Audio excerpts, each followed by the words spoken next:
She orchestrated the murder of two young princes, poisoned a king, and placed her son on the throne of England. Yet history remembers Lady Margaret Beaufort as a pious, devoted mother.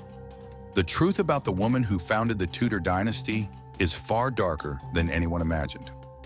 Welcome back to Dark Ages Chronicles. I'm your host, and today we're diving into one of medieval England's most successful conspiracy stories. Before we begin, make sure to subscribe and hit that notification bell, because the political intrigue we're about to uncover will change everything you thought you knew about the Tudor dynasty. Margaret Beaufort was born in 1443 into a world where women had no power, except for those clever enough to take it. She was just 6 years old when she inherited vast estates, making her one of England's wealthiest heiresses. But wealth meant nothing without a crown, and Margaret understood this from the very beginning. Her first strategic move came at age 6, a betrothal to John de la Pole, son of the Duke of Suffolk. But when political winds changed, Margaret's guardians quickly arranged a new engagement. This wasn't romance, this was medieval realpolitik, and Margaret was learning fast. At 9 years old, she married Edmund Tudor, Earl of Richmond.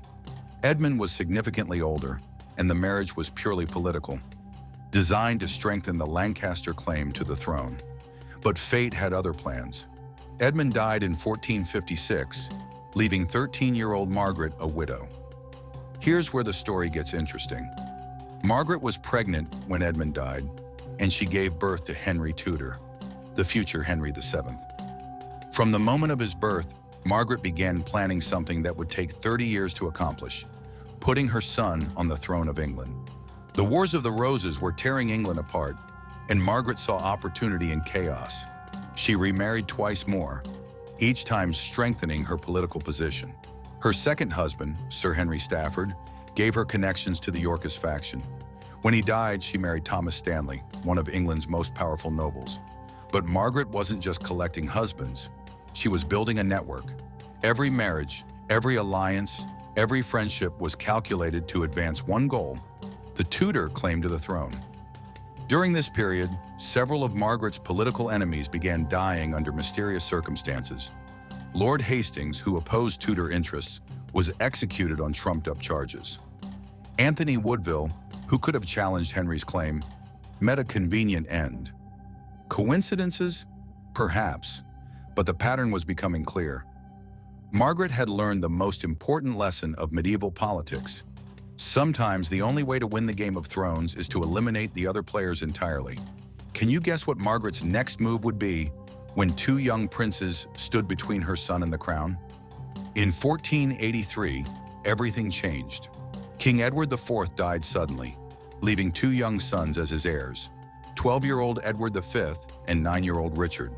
These boys, the famous princes in the Tower, were the only legitimate obstacles to Henry Tudor's claim.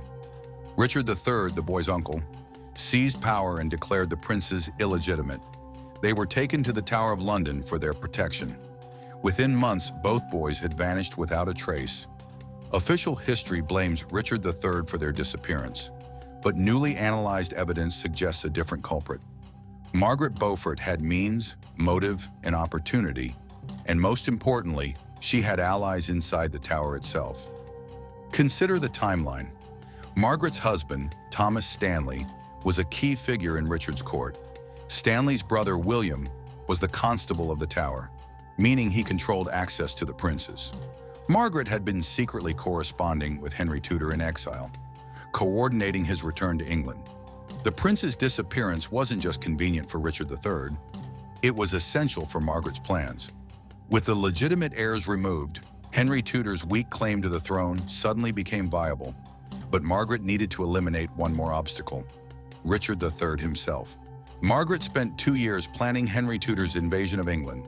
She secretly funded his army, coordinated with French allies, and most cunningly began turning Richard's own supporters against him.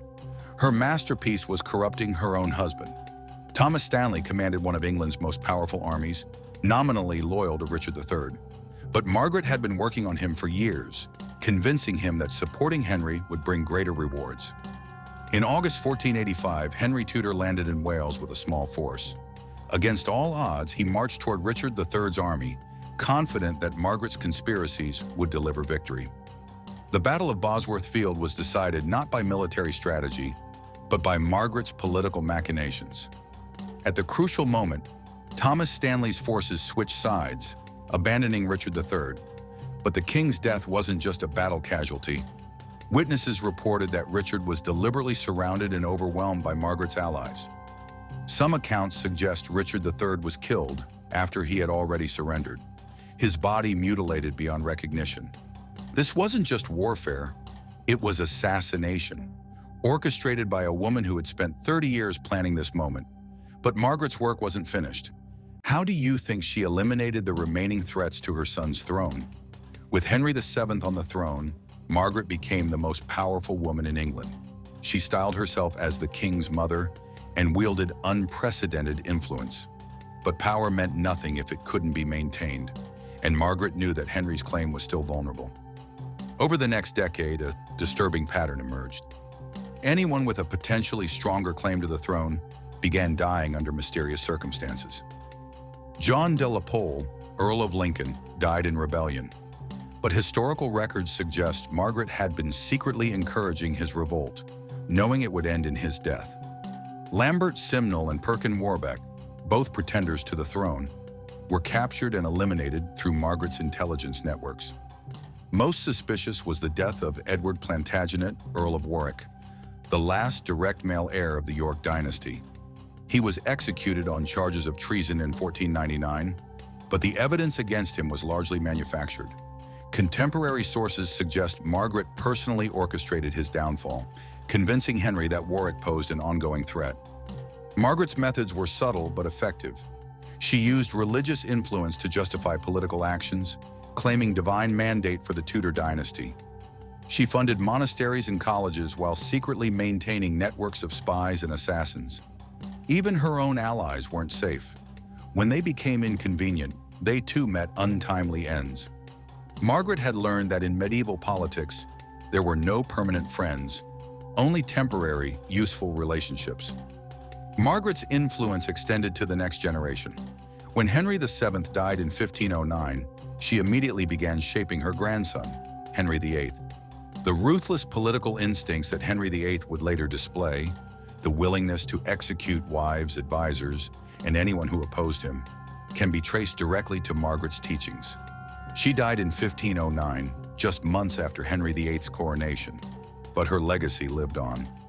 The Tudor dynasty's characteristic paranoia, their systematic elimination of potential rivals, and their use of religion to justify political murder, all of these were Margaret Beaufort's innovations.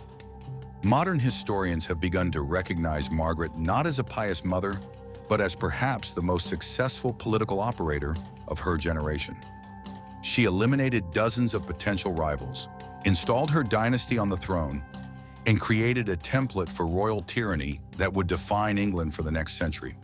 Today, Margaret Beaufort is remembered as the founder of the Tudor dynasty and a patron of education.